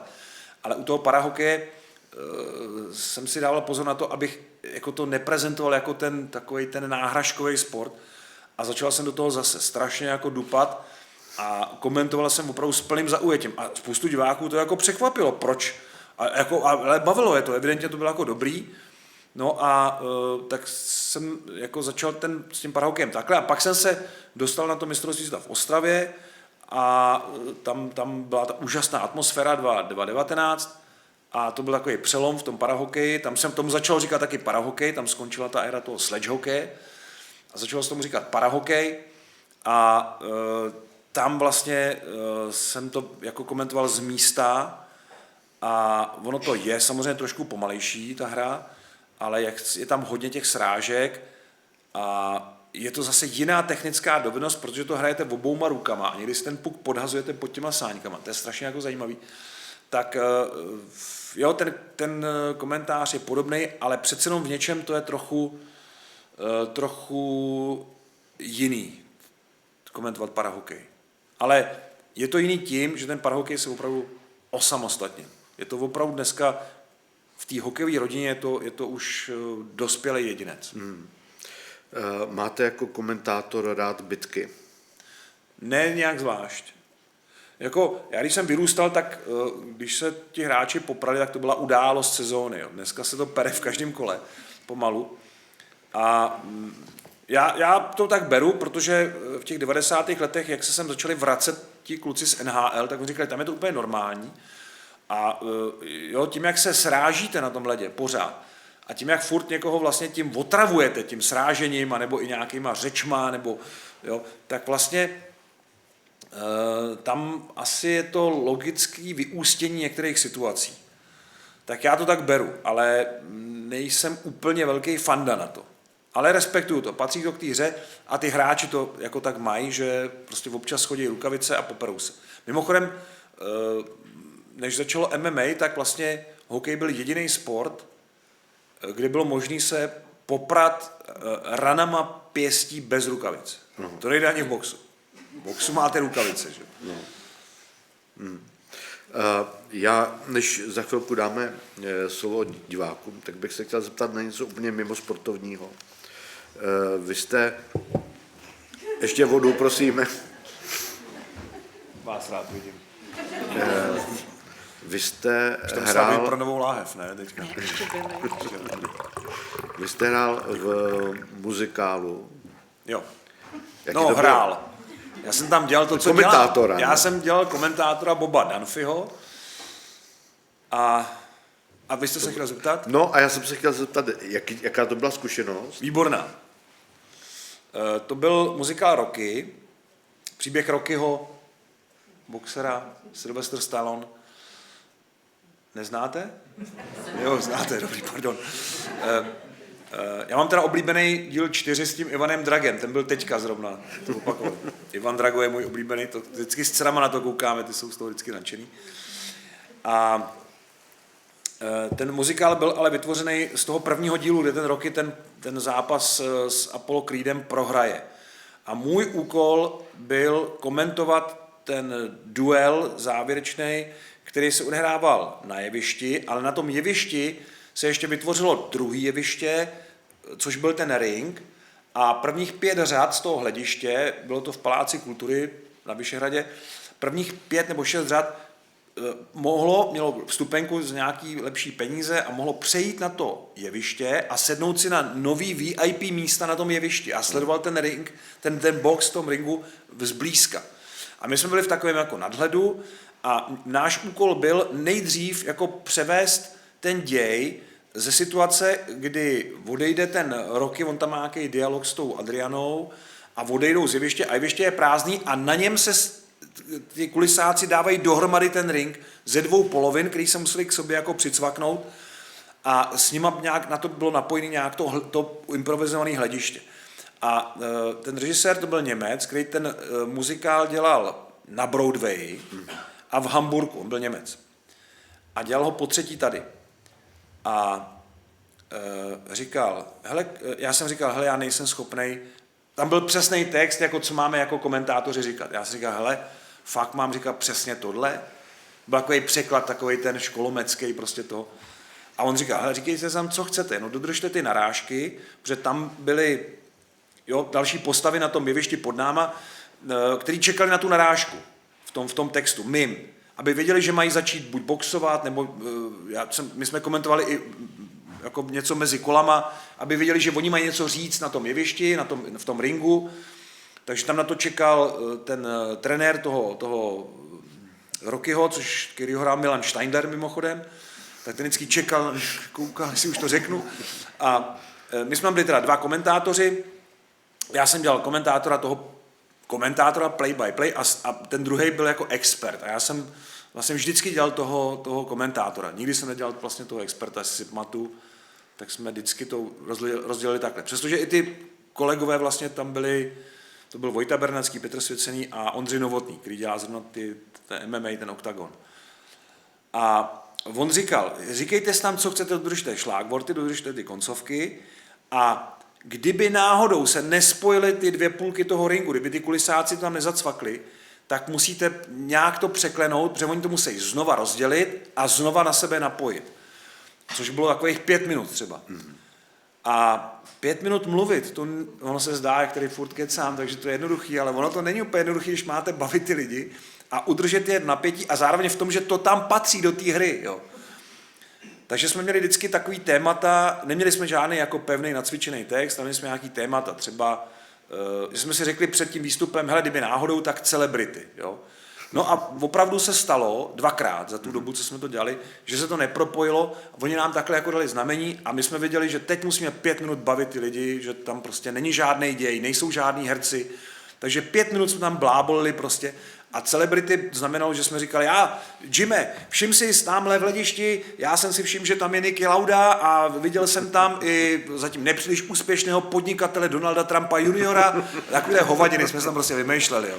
A je tam prostě, je tam Richard Barton a je tam se svojí novou přítelkyní, kterou přebral prostě, no prostě jsme tam drbali prostě ty reálie z té doby. A jakmile nám dali znamení, že to spojilo, dali znamení lidem, že můžou nahoru, tak jsme viděli, že máme ještě asi 30 sekund a to už jsme pomalu teda směřovali k nějakému konci a na tom konci jsme řekli ten šlágbord a přebírali si to už herci dole na to. Pak začal ten ring, pak začal ten box, který my jsme komentovali živě, ale nikdy ne stejně. Já jsem se snažil hodně reagovat, přestože to byla nacvičená choreografie, v který vystupoval Petr Pecha a alternoval s Janem Křížem, což Jan Kříž byl držitel ceny Thálie a Petr Pecha dostal Thálii za tuhle roli, Rockyho. A proti ním byl vždycky herec, černý kluk, který prostě hrál toho Apollo Creeda a oni měli nacvičenou choreografii, ale já jsem dělal, jak když to vidím poprvé, takže jsem to komentoval úplně prostě a ten mu dává, tady je pravý hák, teďka je v Rocky ve velkých problémech, ale dostává se z toho a takhle jsem to celý popisoval a ten expert mi jako přihrával taky, že jo, tam do toho nějak jako to a takhle jsme to popisovali a dramatizovali jsme to až do toho 15. kola. Ono to netrvalo tak dlouho, jako samozřejmě tam někdy ty kola prošly, že to proběhlo, jo, takže to trvalo celý asi nějakých 15-20 minut, ten závěrečný duel. A na konci jsme to úplně vygradovali, prostě, kde ten Rocky prostě boduje a Apollo boduje a nevíme, jak to dopadne. A nakonec teda mistrem světa se stává na body Apollo Creed, ale Rocky podal fantastický výkon. A ty lidi na tom hledišti, ty byli úplně vyhypovaný, ty byli úplně jako super, prostě, ty věřili, že se tam fakt boxuje. A tím pádem i celé to hlediště toho Paláce kultury jako to hrálo s sebou. Jo? Takže to byli na chvilku fakt diváci jako rohovnického velkého mače. A oni byli strašně jako spokojení, že to děláme takhle, že já to vlastně jako nedržím se nějakého textu, že řeknu pravý hák, jo, teď tam byl ten pravý hák, že, že opravdu reaguju na to, co ten a občas si do toho přidávám, vymýšlím, jo, a že vlastně to má tu patinu té improvizace vlastně komentovaný. A vždycky, když se stalo teda tohle, tak ten režisér za náma přišel, jednou tam byl, jednou nám pak děkoval dodatečně, přišel tam, říkal, vy jste dneska zachránili to představení, jak jste tam nespojili ty dvě poloviny, tak vy jste to fakt jako zachránili, protože nikdo nic nepoznal. Jo? Bavil jsem se s lidma, byli přesvědčeni o tom, říkali, jo, super, ty jako vůbec nepoznal nikdo nic. Takže to bylo pro nás jako zadosti učinění, že jsme udělali to, co jsme měli. Jinak jsme tam byli vlastně jenom posledních půl hodiny. My jsme ani nikdy nechodili na tu první půlku, přišli jsme až na druhou část toho představení, jenom jsme se ptali, jak dneska boxuje, dobrý, jako to bylo stejný, že jo. Ale chodili jsme tam až na druhou půlku a náš úkol byl ten konec. Vygradovat ten konec. A pocitově to muselo být jiný, ne? Jiný, strašně zajímavý. Strašně zajímavý, seznámil jsem se tam vlastně, jako já se znám se spoustou jako herců, protože spolu jezdíme hrát za ten Realtop a chodím na ně do divadel, takže no i prostě z vojny znám, jako jsme měli na vojenském přijímači, jsme měli společný přijímač s Ivanem Trojanem, s Janem Šťastným a s dalšíma prostě lidma z kulturního prostředí. Takže nebylo to moje první setkání, jako toho, ale je to zajímavé vidět ten vznik a tu režisérskou práci, protože to bylo jako fakt makačka na detailech. A tohle byl zrovna jen takový detail, který ten režisér chtěl mít opravdu jako perfektní, ale nechal nám tu volnost, že říkal, jako já si říkal, já nejsem herec, já to nezahraju. Říkal, ne, dělej to tak, jako kdybys to komentoval. Já říkám, přesně tak to chci dělat, tak to budu dělat.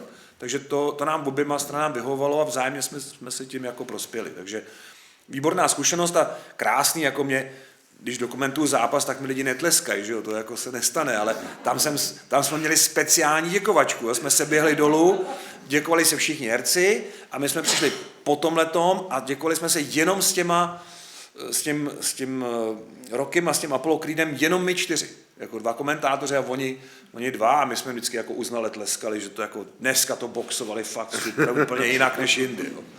Ale to by bylo pěkný, ne?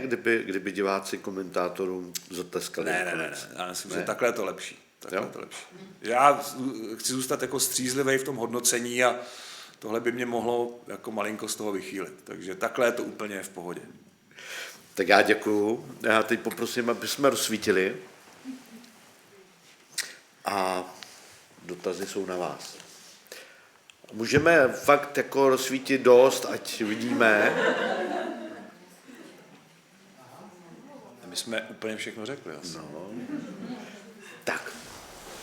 Ano, prosím. Já bych se zeptal, když komentujete webou nějaký sport s tím expertem, toho experta vybíráte si vy, nebo režie, nebo jak to vznikne?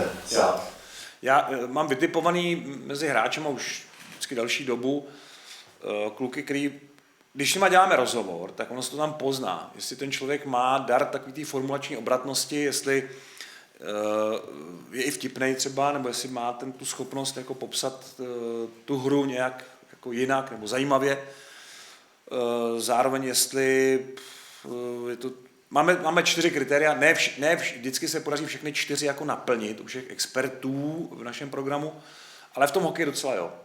Chceme, aby byli nezávislí na tom, jo, aby nemůže to komentovat trenér toho jednoho klubu, který zrovna je nemocnej třeba, jo, to nejde, nebo zraněný hráč. To pak není expert, ale je to takzvaný host na komentátorské pozici. To je trochu jiný status a taky dobrá věc, jo, to třeba kdyby byl Jaromír Jágr na nějakém zápase, tak to třeba asi typově není úplně expert, respektive on by byl, ale při jeho vytížení jeho na Tyrelu, myslím si, že by do toho nešel.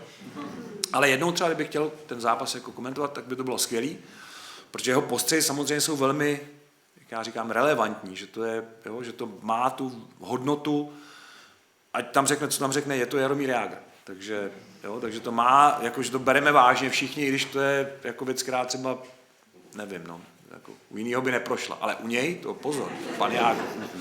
Takže dlouhodobě vytipovávám já, ale samozřejmě my tomu i schválně to tak titulujeme, že jsou to stálí experti v hokeji, protože ten hokejový program u nás, jo, vysíláme nějak kolem 200 zápasů, z toho 180 ve 2, možná i víc, skoro všechny. A my tam nechceme rotovat 50 lidí. My tam chceme mít lidi, kteří to umějí, kteří rozumějí tomu, ono se to taky musí člověk chvilku učit. Jo. Ne každý k tomu má vlohy jako Jakub Boráček, který to okamžitě na první dobrou to uchopil, jo, ten má na to ucho i z té Ameriky, to má jako, takže jemu jsem řekl 3 základní věty a zbytek ti řeknu otřetně, abych ti neušlejal hlavu. Já už jsem mu pak nemusel říkat nic, jo. Skoro, nebo jsem tam, drobnost nějaká, ale v tom základu on byl hned jako připravený a rozuměl tomu, co se po něm chce.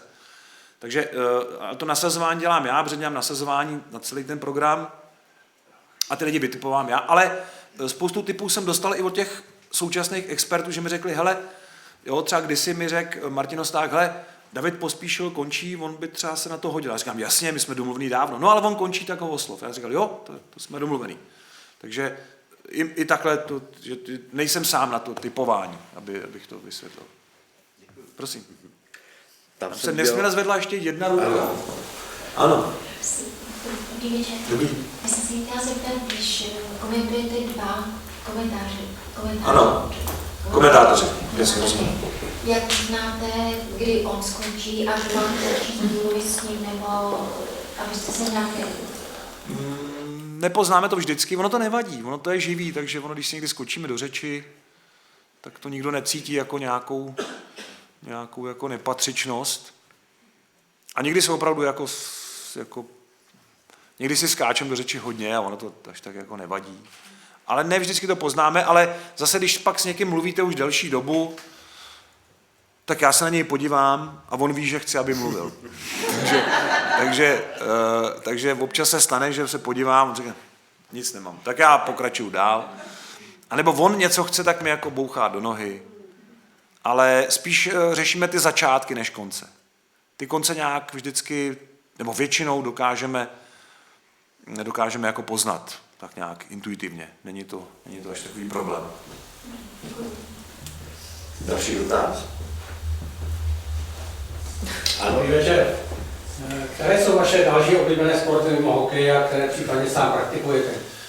Dneska jsem ráno byl hrát hokej. To je teďka úplně jako fakt středa nejlepší den, protože máme každou středu plus každý druhý pátek máme vlastně novinářský hokej. Už tam teda nechodí dávno jenom novináři, ale ten základ tam pořád je. Bohužel ten druhý pátek je pozítří a to nemůžu, protože komentuju baseball. A to je ten druhý sport, který vlastně hodně dělám, protože já jsem s baseballem začínal. Já jsem vlastně nekomentoval hokej. Já jsem začínal komentovat baseball a teprve po nějaké době asi po roce a půl mě dali první hokej jako komentovat a i tak to v tom věku byla docela odvaha. A protože pak se ta situace vyvinula tak, že jsem byl hodně pracovitý a hodně jsem se o to jako zajímal, tak to jako všichni respektovali, že poměrně brzo jsem se k tomu hokeji dostal, no, jako asi dřív, než bych měl teda. Ale baseball je ten druhej, a nebo vlastně obě pálkovací hry, baseball a softball, teď teda víc ten baseball, že naše reprezentace hraje na Tajvanu a v Japonsku, což jsou dvě jako vynikající baseballové země. No a dost dlouho jsem dělal i florbal, i závodně, i jsem ho komentoval, 15 let jsem ho teda hrál a zároveň tam se vytvářel i ten florbalový program, ale dneska už nedělám ani jedno, ani druhý. No a pak dělám různý takový, jak to říct, vyplňuji mezery. Třeba v olympijském programu teďka v Paříži, při olympijských hrách, tipněte si, jaký sport jsem komentoval. Není tam hokej a baseball taky ne. Jak to můžete vědět? Protože všechno sleduju. No. Jsem se těšil, jak si vás tady povodím a vidím, že marně, výborně. Ale přesně tak, komentoval jsem lukostřelbu, protože jsem rok předtím dělal vánoční rozhovor s Marí Horáčkovou, což je mistryně světa. Šokující jako výsledek roku 2023. A říkal jsem jí, když jsme skončili ten rozhovor a loučili jsme se, a říkám, já uvažuji o tom, že bych už jsem dělal nasazení na olympiádu, on tam nemáme jako úplně na tu lukostřelbu a já bych možná jako to komentoval. Ona byla úplně nadšená, tak jsem říkal, jo, tak já o tom budu uvažovat. No a opravdu jsem tam část, ne celou lukostřelbu, protože já jsem tam měl jako jiný úkol, já dělám opravdu celý ten program a skládám tu hodinu z Paříže a mám tam jako dost jiný práce. Ale tady na tu lukostřelbu jsem se 3krát tam utrhl a jel jsem opravdu do toho mezinárodního vysílacího centra komentovat 3krát lukostřelbu. No. Takže to byla taková mezírka v tom nasazení, kdy ten kolega, který tu lukostřelbu normálně na olympijských hrách komentuje, tak ten zrovna nemohl, to je Matěj Vlček, fotbalový rozhodčí, takže nemohl a já jsem si to teda vzal. No. Takže jsem dělal lukostřelbu a jako velmi mě to bavilo, protože ono to je rychlý a poměrně jako jednoduchý v porovnání s hokejem teda na to, tak to jako byla pohoda. No. Ale komentoval jsem třeba i fotbal na olympijských hrách v Riu a to je teda jeden z mých velkých zážitků, paradoxně nesouvisejících teda s hokejem, ale s fotbalem a komentoval jsem na Maracaná v Rio de Janeiro. Už teda hlediště tam nebylo pro těch 200 000 diváků, tak jako v roce 1950, ale jenom na 85 000, ale stejně neuvěřitelný stadion. A komentoval jsem tam ženský fotbal, protože Mírovi Bosákovi, on tam nebyl na ten začátek, tam to bylo vynuceno tím, že jsem tam jako byl já, on ne. A ten druhý zápas jemu se nějak nechtělo, nebo se mu to nějak nehodilo, protože my jsme se tam střídali ve studiu a on ten den nějak, měl to takový náročnější, takže mě poprosil a já jsem tam velmi ochotně jako jel komentovat utkání ženského turnaje o bronz. Takže já vždycky se vetřu do nějaký mezírky, která vznikne a tam zaskočím. Ale dlouhodobě teda fotbal bych dělat jako nemohl. To s hokejem jako nejde dohromady. Úplně. Už dneska. Jsem viděl jeden dotaz ještě. Já jsem ještě měla. Vy jste několikrát zmiňoval takový ty, to se lidem líbilo, to se lidem nelíbilo. Kde to zjišťujete, co se jim líbilo a nelíbilo? V jaké souvislosti jsem to použil? Několikrát jste to zmínil, že jste použil nějaký obraz při tom komentování nebo něco, nebo mluvíte rychle, mluvíte pomalu, jako kde vlastně získáte tu zpětnou? No, takhle. Česká televize dělá jako jediná nejenom průzkum sledovanosti, ale i spokojenosti. Dělá se to deníkovou formou a z ní jako vidíme, jak ty diváci byli s tím programem spokojeni. Ale říkám, jsem realista a vím, že v zápasech národního týmu to hodně závisí na výsledku toho nároďáku, to se jako nebudeme nic nalhávat. K tomu mám pak jednu takovou poznámku a nechci teďka odbočovat, abych vám neutekl z té otázky. Takže to je jedna metoda a druhá je, že mám i nějakou zpětnou vazbu, že mi občas diváci jako napíšou a občas samozřejmě jsem i v kontaktu, vědu někam na besedu nebo mluvím s lidma. takže i takhle částečně se to dá jako zjistit, ale samozřejmě jsem pochopil za ty roky to, že neexistuje situace, v které by 100% diváků bylo spokojeno s tím, jak já to dělám, a 100% diváků by bylo spokojeno s tím, jak to dělá můj kolega, který to dělá jinak než já. Jsou bez pochyby diváci, kteří vlastně úplně nesnášejí ten můj ukecaný jako způsob, já to říkám vulgárně, jako já prostě tu dramatizaci toho děje nemají rádi. A pak jsou diváci, kteří naopak nemají rádi takový to střídmější, takový to unilejší komentování, který zase těm to nevyhovuje.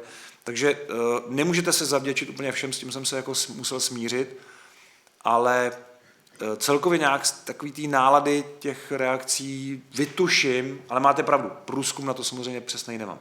Vytuším, jak asi to působí, a některé ty moje odhady, třeba ten můj odhad, že kdybych použil nějakou větu z toho komentáře, nějaké významné události znova, že by to nefungovalo, tak to je fakt můj odhad jenom.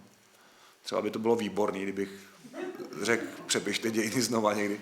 Ale já si myslím, že ne. Že by to, já to nepoužívám ani v nějakých variacích, jako občas to někdo řekne mně, nebo expert mi to jako vpálí, jako jo, tady by se hodilo říct, přepište dějiny, já to nechám většinou bejt, ale většinou na to nereaguju, ale já už bych to prostě nepoužil, já si myslím, že to fakt patří k té jedné situaci, no, tak to je asi tak odpověď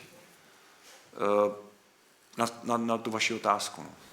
Děkuju. Já jsem si jenom představila, jak vás tam grillují a říkají, včera teda nedělal. Jo, to se samozřejmě stává. No.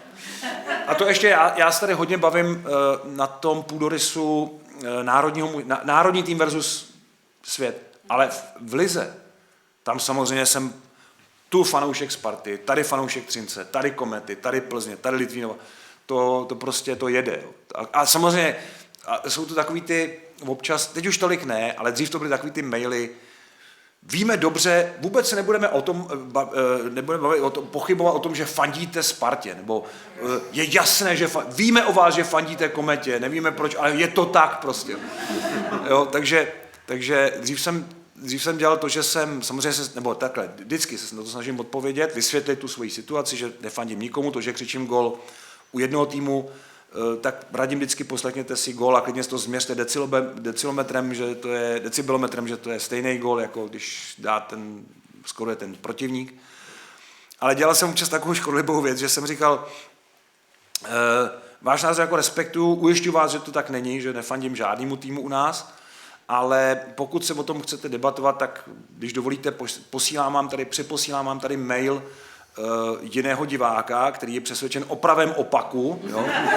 Že fandím, jo, fandíte Spartě, fandíte Kometě, že fandíte, že je přesvědčen, a klidně si to vyříkejte mezi sebou, já s dovolením zůstanu noblesně stranou a nebudu se této debaty účastnit. Takže jo, občas jsem tohleto dělával, jako, že jsem pak nechal dohádat ty dva lidi mezi sebou, ať to oni jako vysvětlej, ale dneska už těch reakcí je opravdu hodně málo. Že už jsem snad ty lidi přesvědčil, že je mi fakt jedno, jestli vyhraje Třinec, Sparta, Litvínov nebo Kometa, je mi to fakt jedno. Já prostě v každém tom týmu mám nějaký hráče, kterým to přeju, jo, a upřímně to přeju i celému tomu klubu a je mi fakt jedno, vím, co zatím je práce, je mi fakt jedno, jestli to je ten nebo ten. Jako nemám prostě jediný tým, který mu opravdu přeju, je ten národní tým.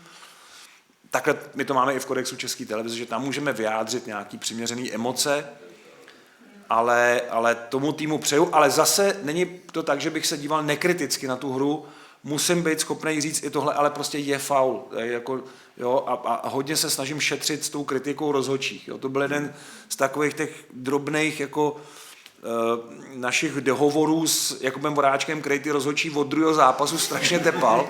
A já mu říkám, Kubo, uberme z toho, jo? Nedělejme z toho, jako, že ten rozhodčí může za naše jako, nějaký nezdary v tom zápase.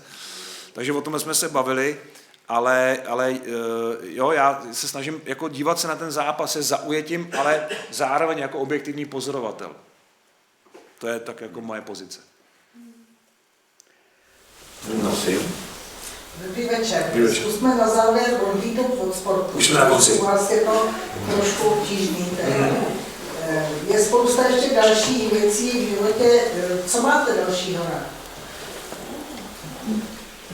Tak samozřejmě na prvním místě je moje rodina, hodně široká, ta nejbližší určitě. Čas tím pádem strávený s tou rodinou je asi nejlepší. Teď jsem měl výjimečně 3 dny v sezóně, kdy jsem mohl jako vyjet pryč někam, byli jsme v Peci pod Sněžkou, vyšli jsme na Sněžku s malýma holkama, který to bez brblání jako vylezli poprvé. Takže to jako byl pro mě velký zážitek. Pak teda, no, dobře, když toho úplně odendám ten sport, tak mě baví sledovat všechno, jako co bych měl vědět, abych dokázal jako občansky žít, abych se dokázal správně rozhodovat, abych se orientoval ve světě kolem sebe. Já vždycky říkám, že sportovní komentátor, i vlastně takhle učím studenty, aby to nezužovali jenom na ten sport. Vy se musíte orientovat i ve světě kolem sebe, takže je důležitý sledovat události v politice, v kultuře, protože nikdy nevíte v tom sportovním zápase, jestli se nestane něco, kde to budete potřebovat. Kde bude najednou prostřih do hlediště a tam bude sedět Dick Cheney. Kdo to je? Jo. A vy nebudete vědět. Takže takový ten obecný rozhled je strašně důležitý, aby měl i sportovní komentátor. On musí o tom sportu vědět fakt všechno. Jak říkal Karel Čapek, novinář musí o něčem vědět všechno a o všem něco. A to přesně je definice sportovní novinařiny, dobré sportovní novinařiny, protože jakmile se uzavřete na tu jednu kolej, tak najednou ten komentář jako sploští a vy nemáte ani ten přesah, ani vlastně nedokážete správně reagovat, ani nedokážete správně zasadit třeba tu událost do kontextu toho ostatního. Spousta jako důvodů, proč jako sledovat svět kolem sebe, takže to je další věc. Snažím se chodit do divadla, snažím se chodit do kina, to znamená sledovat jako kvalitní filmy, divadlo. Bohužel moc málo času mám na čtení, to asi můj táta, který už teda nežije, tak by asi rád nebyl, protože mě vždycky k tomu hrozně ved, to byl velký knihomol. Takže to, co jsem nepřečet do nějakých 30, tak teď už jako zase odkládám. Není to žádná sláva s tím čtením. No a pak mám takový svoje jako soukromí ještě jako koníčky, sbírám třeba věci hodně. Hodně teda související s hokejem, to je pravda. No. Zase. Prakticky cokoliv. A pak ještě zase s tou profesí souvisí to, že se rád jako hrabu v archivu, rád jako rekonstruuju ty staré jako věci, rád do toho archivu sbírám, protože my jsme ten archiv zdědili úplně ve zuboženém stavu, kde tam nám naši předchůdci z toho, co oni sami udělali, nezachovali skoro nic. Takže jsem ty jejich zápasy, které oni kdysi komentovali, získával různě ze světa a pokud to šlo, tak jsem k ním přidával ten jejich komentář, který zase ale kde ho vzít, jako když ten záznam neexistoval. Takže od různých sběratelů a náhodných jako přispěvatelů, kteří si to nahráli někde nějaký magneťák, kazeťák, tak to se dá dohromady. Takže to je další moje taková soukromá závrať.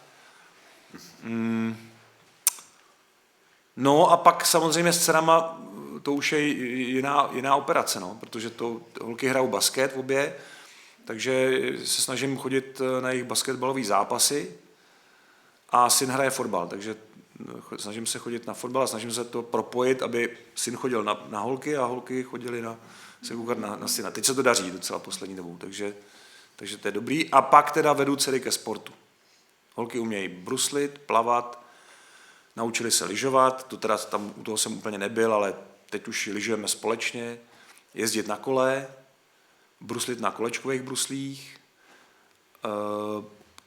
jako takový ty základní dovednosti, aby prostě měli, teď jsme byli v létě, jsme byli ve Slovinsku na kánojích, takový ty dovednosti, aby měli, když se to bude hodit, ono je fajn, když pak v té třídě můžete říct, jak já pojedu zadáka na tom vodáckém kurzu, není problém, jo? Tak než když tam budete, nebo na lyžařském kurzu, když nebudete jako umět lyžovat. To bylo moje trauma, že jsem třeba neuměl dost dobře lyžovat. A když jsem se nedostal do toho prvního družstva, tak to samozřejmě jsem dnes velmi úkorně, tak tohle bych je chtěl ušetřit, takže jsme jako připravili na různý varianty. Takže to ono. Takže ono, ať to beru zleva nebo zprava, vždycky nakonec skončím u toho sportu. Se omlouvám. Další dotaz? Tak už jsme vás vyčerpali. Tak jestli ne, tak Roberte, vám moc děkuji, že jste přišel. Není vůbec zač, děkuji za pozvání. Vám děkuji, že jste přišli a někdy příště se zase těším. A ještě než to uzavřeme, jestli dovolíte, poslední dobou jsem to opomíjel, ale dneska jsem nezapomněl. Já vždycky přinesu, pardon, pro vás nemám. No nevadí.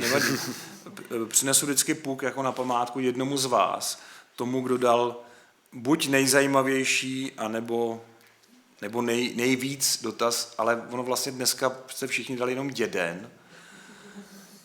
A opravdu těžký volit, protože mě vždycky hrozně zajímá, co vás zajímá. Ono to je taky důležitá, jak jste se ptali na tu zpětnou vazbu, i to je pro mě vlastně podstatný, co vás vlastně na tom zajímá, na tom, co já dělám, nebo co my děláme. Ale dneska to mám opravdu hrozně těžký. Nejradši bych ten puk jako rozkrájel. No. Ale tak, když dovolíte, tak já ho dám za ten poslední dotaz vám. Jo? Tak je pro vás to puk s naším ogem. No, můžeme přistupovat. Tak, to byl Robert Záruba.